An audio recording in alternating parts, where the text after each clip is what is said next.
Hello students, exam special JPSC में आपका स्वागत है। स्टूडेंट्स, मैं आशा करता हूं कि आप पढ़ाई कर रहे होंगे और डेली क्लास जो है पढ़ रहे होंगे। स्टूडेंट्स, आज के इस क्लास में जो कि पार्ट 7 है, चैप्टर फर्स्ट विज्ञान विषय के रसायन विज्ञान पोर्शन का जो चैप्टर फर्स्ट है उसमें इम्पॉर्टेंट क्वेश्चन जो कि बोर्ड एग्ज़ाम 2021 में पूछे जाने वाले हैं और ये क्वेश्चंस कभी ना कभी पिछले एग्जाम्स में पूछे गए हैं जो कि परीक्षा के लिए बेहद आवश्यक हैं। ये प्रश्न कौन कौन से हैं और इनका आंसर क्या होगा, इसके लिए आप लगातार अंत तक वीडियो को देखिएगा और चैनल को सब्सक्राइब कीजिए और वीडियो को लाइक कीजिए। स्टूडेंट्स, आइए देखते हैं कि ये हमारे क्वेश्चन कौन कौन से हैं। ये क्वेश्चन हमारे, आपको हम बता दें, लघु उत्तरी प्रश्नों में आते हैं। लघु उत्तरी प्रश्नों में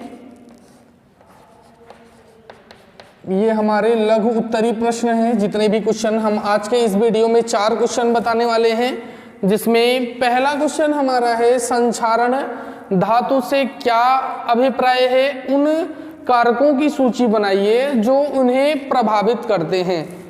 जैसा कि आप जानते हैं कि जो धातु होती है वह पर्यावरणीय प्रभाव के कारण उसका कमजोर हो जाना ही क्या कहलाता है, संक्षारण कहलाता है। मतलब धातुओं का पर्यावरणीय कारकों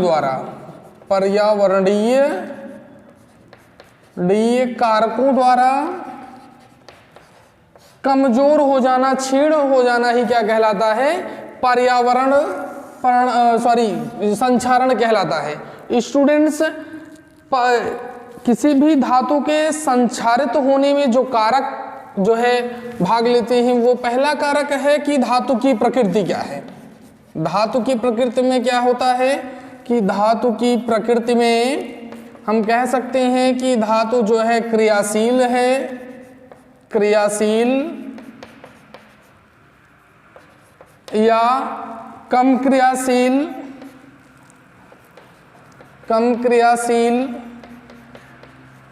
या हम कह सकते हैं कि अक्रिय है। ये कारक जो है, कौन कौन से कारक हैं? पहला कारक हमारा है धातु की प्रकृति किस प्रकार की है, धातु बहुत क्रियाशील है या कम क्रियाशील है या बिल्कुल क्रिया नहीं करता है। दूसरा हमारा कारक जो है वह है कि ऑक्सीजन या वायुमंडलीय गैसें जैसे ऑक्सीजन तो हो गया जो कि हमारे लिए लाभदायक होता है, या प्रदूषक गैसें जो होती हैं, प्रदूषक जो गैसें होती हैं वो क्या होती हैं कि इसके लिए कार्बन डाइऑक्साइड है, सल्फर डाइऑक्साइड है, कार्बन मोनोऑक्साइड है। ये सभी जो है गैसें क्या करती हैं, धातु से क्रिया करके उसको वीक कर देती हैं, कमजोर कर देती हैं। और तीसरा हमारा जो प्रभाव है वह आर्द्रता या नमी जो होती है वह जो है संक्षारण के लिए मुख्य उत्तरदायित्व होता है इसका। तो हम कह सकते हैं कि ये 3 मुख्य कारक हैं जो कि जो है संक्षारण को प्रभावित करते हैं। दूसरा क्वेश्चन है स्टूडेंट्स हमारा, विस्थापन अभिक्रिया किसे कहते हैं? विस्थापन अभिक्रिया किसे कहते हैं? वह अभिक्रिया जिसमें दोनों अभिकारक जो भाग लेते हैं उसमें से किसी एक अभिकारक के तत्व द्वारा दूसरे अभिकारक के किसी तत्व को विस्थापित हो करके उसका स्थान ले लिया जाता है, वह अभिक्रिया विस्थापन अभिक्रिया कहलाती है। जैसे आयरन की अभिक्रिया जब हम कॉपर सल्फेट से कराते हैं तो यहाँ पर क्या हो जाता है, आयरन सल्फेट और कॉपर जो है विस्थापित हो जाता है। तो इसमें क्या है कि एक तत्व दूसरे तत्व को क्या कर दे रहा है, विस्थापित कर दे रहा है, और यह अभिक्रिया क्या कहलाएगी, विस्थापन कहलाएगी। हम कह सकते हैं कि कोई एक अधिक क्रियाशील पदार्थ कम क्रियाशील पदार्थ को उसके विलयन से विस्थापित कर देता है या उसके यौगिक से विस्थापित कर देता है, तो यह अभिक्रिया क्या कहलाएगी, हमारी विस्थापन अभिक्रिया कहलाएगी। स्टूडेंट्स, इसी में क्वेश्चन नंबर 2 में चूंकि लघु उत्तरी प्रश्न है तो दूसरा क्वेश्चन पूछा गया है कि निम्न अभिक्रियाओं में ए को पहचानिए। मतलब ये अभिक्रियाएं दी हुई हैं, इनमें ए दिया हुआ है, ये कौन कौन से पदार्थ बन रहे हैं अभिक्रिया में, इनको बताना है। तो सबसे पहली अभिक्रिया है जिंक किससे, कापर सल्फेट से अभिक्रिया करके कापर मुक्त कर रहा है, और यह क्या ए है। ए में क्या बनेगा, हम कह सकते हैं कि वहां पर कापर निकल चुका है, तो हम यह जिंक जो है कापर का स्थान ले रहा है, इसलिए यहाँ जो उत्तर होगा ए के स्थान पर जिंक सल्फेट होगा ZnSO4। तो A इक्वल टू क्या हो गया, ZnSO4 यहाँ पर भर देंगे तो हमारा उत्तर सही हो जाएगा। और यह एक प्रकार की, किस प्रकार की अभिक्रिया है, यह विस्थापन अभिक्रिया है। दूसरे क्वेश्चन की अगर बात करें, बी जो है उसमें है सोडियम सल्फेट किससे अभिक्रिया करता है, वेरियम क्लोराइड से करता है और 2NaCl प्रोडक्ट बनाता है। ए के स्थान पर कौन सा प्रोडक्ट होगा, अगर इसके बारे में हम बात करें तो जो है यहाँ पे बनेगा 2NaCl यहाँ हो रहा है। अब यह अभिक्रिया क्या है कि इसमें बनेगा आपका ए के स्थान पर BaSO4।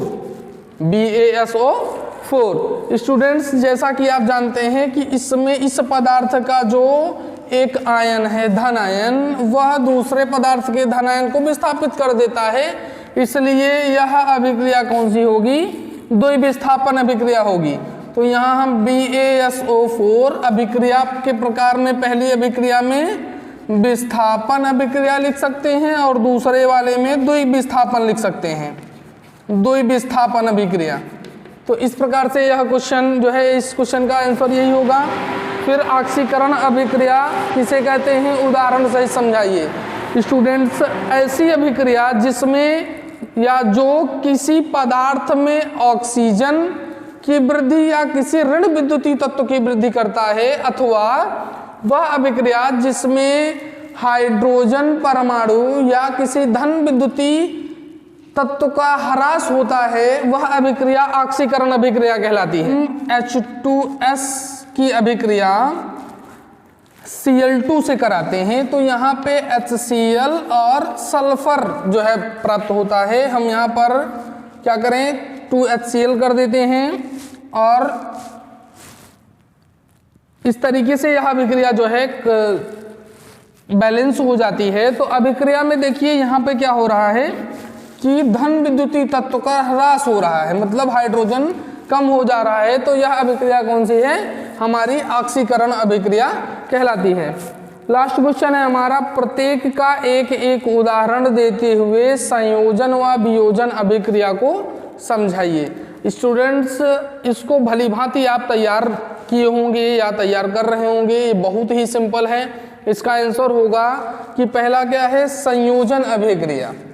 संयोजन अभिक्रिया क्या है कि वह अभिक्रियाएं जिनमें दो अलग अलग अभिकारी पदार्थ आपस में संयुक्त होकर के एकल उत्पाद का निर्माण करते हैं, वह अभिक्रिया संयोजन अभिक्रिया कहलाती है। जैसे कार्बन ऑक्सीजन आपस में जुड़ करके कार्बन डाइऑक्साइड बनाते हैं, यह संयोजन अभिक्रिया का उदाहरण है, संयोजन अभिक्रिया। और वियोजन अभिक्रिया वह अभिक्रिया जिसमें एकल अभिकारी पदार्थ टूट करके दो या दो से अधिक उत्पाद बनाता है, वह अभिक्रिया कहलाती है वियोजन अभिक्रिया। इसका उदाहरण है कैल्शियम कार्बोनेट टूट करके कैल्शियम ऑक्साइड और कार्बन डाइऑक्साइड बनाता है, तो यह अभिक्रिया क्या हो रही है इसमें कि यह एकल उत्पाद टूट करके दो अलग अलग उत्पाद बना रहा है, इसलिए यह क्या कहलाता है, वियोजन अभिक्रिया या विस्थापन अभिक्रिया कहलाती है। स्टूडेंट्स, आज के क्लास में बस इतना ही। देखते रहिए हमारे YouTube चैनल को। स्टूडेंट्स, आज के क्लास में बस इतना ही। मिलते हैं नेक्स्ट क्लास में और डिस्कस करेंगे अन्य इंपॉर्टेंट क्वेश्चन को। धन्यवाद।